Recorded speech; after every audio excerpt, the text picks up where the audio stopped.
મળ્યો। હવામાન નિષ્ણાંત અંબાલાલ પટેલની વરસાદને લઈને વધુ એક આગાહી સામે આવી છે। ગુજરાતના મોટા ભાગોમાં સાર્વત્રિક વરસાદ થવાની શક્યતા, જેમાં વરસાદ ઓછો થયો છે તેવા ઉત્તર સૌરાષ્ટ્રમાં પણ વરસાદ વરસી શકે। આગામી 48 કલાક વરસાદનું જોર યથાવત રહેશે। એટલે મોટાભાગના ગુજરાતના ભાગોમાં આજે સાર્વત્રિક વરસાદ થવાની શક્યતા રહેશે।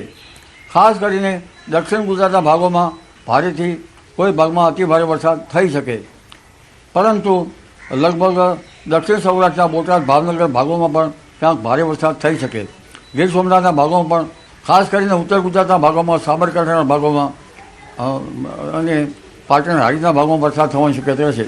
સાબરકાંઠા, અરવલ્લીના કેટલાક ભાગમાં ભારેથી અતિભારે વરસાદ થવાની શક્યતા રહેતા નાની નદીઓમાં પૂરની સ્થિતિ રહી શકે। હાલમાં ભારે વરસાદી ઝાપટા આવતા લગભગ જળ ભરાવની સ્થિતિ રહેતા જનધને કાળજી રાખવી ઈચ્છ રહે। આ ઉપરાંત તારીખ 28 બાદ પણ વરસાદ થવાની શક્યતા રહેશે અને આ વરસાદનું પાણી કૃષિ કાર્યો માટે સારું ગણાય છે। અરવલ્લીના ભિલોડાના સુપ્રસિદ્ધ જૂના ભવનાથ મંદિરોના અદભુત ડ્રોન નજારાઓ સામે આવી રહ્યા છે। 1200 વર્ષ પૌરાણિક જૂના ભવનાથ મંદિરના આકાશી દ્રશ્યો સામે આવ્યા છે। ભિલોડાની ઇન્દ્રાશી નદી પર આવેલ છે આ જૂના ભવનાથ મહાદેવનું મંદિર કુદરતી દ્રશ્યો સાથે કુદરતના ખોળે બિરાજમાન છે।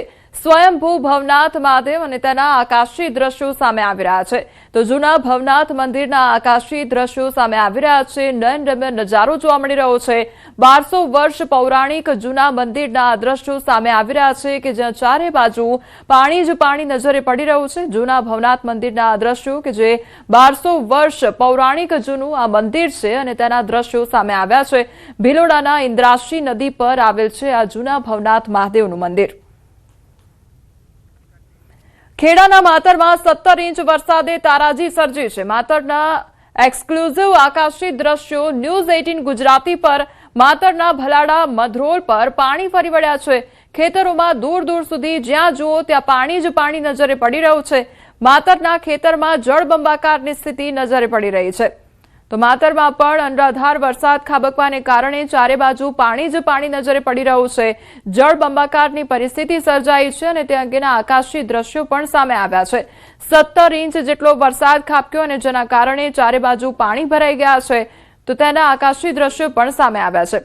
હવે સુરતના ખાડીપુર પર પણ નજર કરી લઈએ। ખાડીપુરના આકાશી દ્રશ્યો પણ સામે આવ્યા છે। પર્વતગામ વિસ્તાર આખે આખું બેટમાં ફેરવાઈ ગયો છે। હજુ પણ મીઠી ખાડીના જે પાણી રોડ જે છે તેના પર પાણી ફરી વળ્યા છે। સમગ્ર વિસ્તાર બેટમાં ફેરવાઈ ગયો છે। તો સુરતના ખાડીપુરના પણ આ દ્રશ્યો સામે આવ્યા છે। આકાશી નજારો સામે આવ્યો છે કે જ્યાં ચારે બાજુ પાણી જ પાણી નજરે પડી રહ્યું છે। તો પર્વતગામ વિસ્તાર આખે આખું બેટમાં ફેરવાઈ ગયું છે અને રોડ રસ્તા પર પાણી ફરી વળ્યા હોય તે પ્રકારના દ્રશ્યો સામે આવી રહ્યા છે। તો સુરતવાસીઓને હેરાન થવાનો વારો આવ્યો છે કારણ કે લોકોના ઘરોમાં પણ પાણી ઘૂસી ગયા છે। લોકોને પારાવાર મુશ્કેલીનો સામનો કરવો પડી રહ્યો છે। સુરતના કોસંબાથી કીમને જોડતા જે માર્ગ છે તેના પર પણ પાણી ફરી વળ્યા છે। કીમ નદીમાં ભારે પાણીની આવક થતા નદીનું પાણી રોડ પર ફરી વળ્યા છે। ત્યારે નદીનું પાણી રોડ પર ફરી વળતા ગાયકવાડી માર્ગ બંધ થયો છે। નદીના પાણી સોસાયટીમાં પણ ઘૂસી ગયા છે। લોકો અત્યારે ઘરમાં રહેવા માટે મજબૂર બન્યા છે। તો બીજી તરફ ચારે બાજુ પાણી ફરી વળ્યા છે જેના કારણે લોકો બહાર પણ નીકળી શકતા નથી। લોકો ઘરમાં જ રહેવા માટે મજબૂર બન્યા છે કારણ કે ચારે બાજુ પાણી ફરી વળ્યું છે। વરસાદી પાણી ફરી વળતા લોકોને હાલાકી વેઠવાનો વારો આવી રહ્યો છે। સુરતના ઓલપાડનું સાયણ ગામ પણ ડૂબ્યું છે। મેઘતાંડવથી ગામ બેટમાં ફેરવાઈ ગયું છે। ઓલપાડના સાયણમાં જળબંબાકારના દ્રશ્યો સામે આવ્યા છે। સિઝનમાં બીજી વાર સાયણ ગામ બેટમાં ફેરવાયું છે। ઓલપાડના ધારાસભ્ય મુકેશ પટેલે મુલાકાત લીધી। અધિકારીઓને સાથે રાખીને પૂરગ્રસ્ત વિસ્તારની મુલાકાત લેવામાં આવી છે। અધિકારી ગેરકાયદેસર દબાણ દૂર કરવા માટે સૂચના પણ આપી છે। તો ગેરકાયદેસર નાળા, આરસીસી દબાણ દૂર કરવા તેમજ આરએનબીને સૂચના આપવામાં આવી છે। પૂરગ્રસ્ત વિસ્તારમાં જરૂરી મદદ માટે સૂચના આપવામાં આવી છે તેવું મુકેશ પટેલ દ્વારા કહેવામાં આવ્યું છે। તો સુરત શહેરની આ તસવીરો સામે આવી છે કે જ્યાં અનરાધાર વરસાદ વરસવાને કારણે પાણી ભરાઈ ગયા છે. તો ઠેર ઠેર પાણી ભરાઈ જવાને કારણે જે આદેશ છે તે પણ આપવામાં આવ્યો છે. ઓલપાડના ધારાસભ્ય મુકેશ પટેલ દ્વારા પણ મુલાકાત લેવામાં આવી છે. પૂરગ્રસ્ત વિસ્તારની મુલાકાત લેવામાં આવી. આ સાથે દબાણો દૂર કરવાની સૂચના પણ આપવામાં આવી છે. જે ગેરકાયદેસર દબાણ છે તે દૂર કરવા સૂચના આપવામાં આવી છે.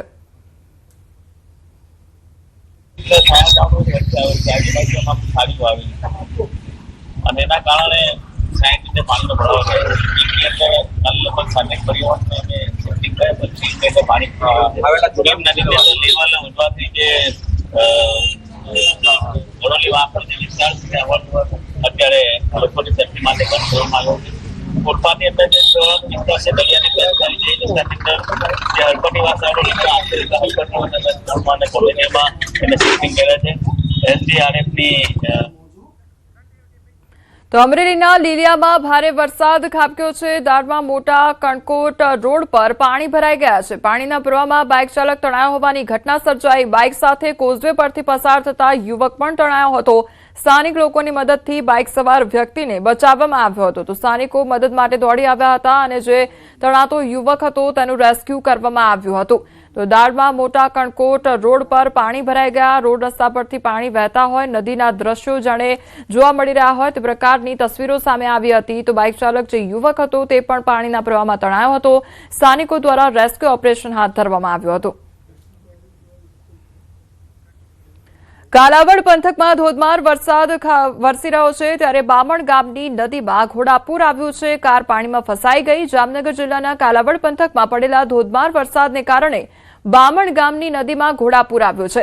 પાણીનો પ્રવાહ અચાનક વધી જતા એક કાર નદીમાં ફસાઈ ગઈ હતી. તો હાલ કારમાં લોકો થાંભલા સાથે દોરડા બાંધીને રહી રહ્યા છે અને દોરડા બાંધીને રાખવામાં આવી છે. તેમજ પૂર ઉતર્યા બાદ જ કારને બહાર કાઢી શકાશે અને લોકોને નદી નાળા પાર ન કરવા માટે તંત્ર દ્વારા સતત અપીલ કરવામાં આવી રહી છે. તો સતત પાણીનો પ્રવાહ વધી રહ્યો છે જેના કારણે સતત લોકોને અપીલ કરવામાં આવી રહી છે કે પાણીના પ્રવાહમાંથી રોડ પરથી પસાર ન થાય અને ઘરમાં રહેવા માટે લોકોને સતત અપીલ કરવામાં આવી રહી છે. તો એક કાર તણાઈ હોય તે પ્રકારની ઘટના પણ સામે આવી હતી. બાવળા સરખેજ હાઈવે સંપૂર્ણ બંધ થઈ ગયો છે. ભારે વરસાદના કારણે બાવળા સરખેજ હાઈવે પર પાણી ફરી વળ્યા છે. હાઈવે વાહન વ્યવહાર માટે બંધ કરી દેવામાં આવ્યો છે. વાહનોને વૈકલ્પિક માર્ગ પર ડાયવર્ટ કરવામાં આવ્યો છે. તો SDRF બચાવ કામગીરીનો મોરચો સંભાળ્યો છે. સરી પાટિયા નજીક મેલડી માતા મંદિર અને ગેલોપ્સ ઇન્ડસ્ટ્રીયલ પાર્ક વિસ્તારમાં રેસ્ક્યુ ઓપરેશન તેજ કરવામાં આવ્યું છે. 900 લોકોને સલામત સ્થળ લઈ જવામાં આવ્યા છે. બાવળા, કેરાળા GIDC અને ચાંગોદર પોલીસની સંયુક્ત બચાવ કામગીરી હાથ ધરવામાં આવી છે. પાણીમાં ફસાયેલા લોકોને સલામત સ્થળે ખસેડવાની કામગીરી સતત ચાલુ છે.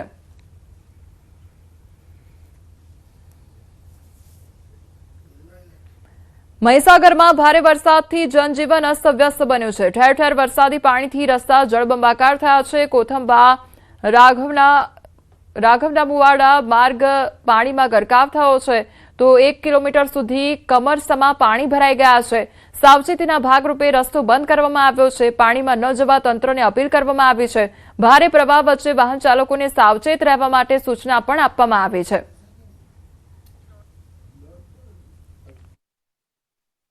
ગત રાત્રિથી જળબંબાકાર જેવી સ્થિતિ અહીંયા સર્જાઈ છે. જિલ્લાના અનેક વિસ્તારોમાં કહી શકાય ત્યાં સાર્વત્રિક વરસાદ નોંધાયો છે. ત્યારે ન્યૂઝ 18 ગુજરાતી પહોંચ્યું છે કોઠંબા વિસ્તારમાં કે જ્યાં આપ દ્રશ્યો જોઈ શકો છો કે કોઠંબા વિસ્તારની અંદર ઠેર ઠેર રસ્તાઓ પર પાણી ભરાયા છે. કેડસમાં પાણી અહીંયા દ્રશ્યોમાં જોઈ શકો છો. આ રસ્તો છે અહીંયા કોઠંબાથી રાઘવના મુવાડા જતા કે જ્યાં 1 કિલોમીટર સુધીનો રસ્તો છે તે અહીંયા પરંતુ આજે દર વર્ષે જ્યારે વરસાદ આવે ત્યારે આ જ પરિસ્થિતિ હોય તેવું અહીંના સ્થાનિક લોકો છે તે જણાવી રહ્યા છે. આપણી સાથે સ્થાનિક લોકો છે તેમની સાથે વાત કરીશું. પાણી ભરાવાના બનાવો અત્યારે શું પરિસ્થિતિ છે, કેટલો વરસાદ પડ્યો છે અને ક્યારથી ચાલુ છે?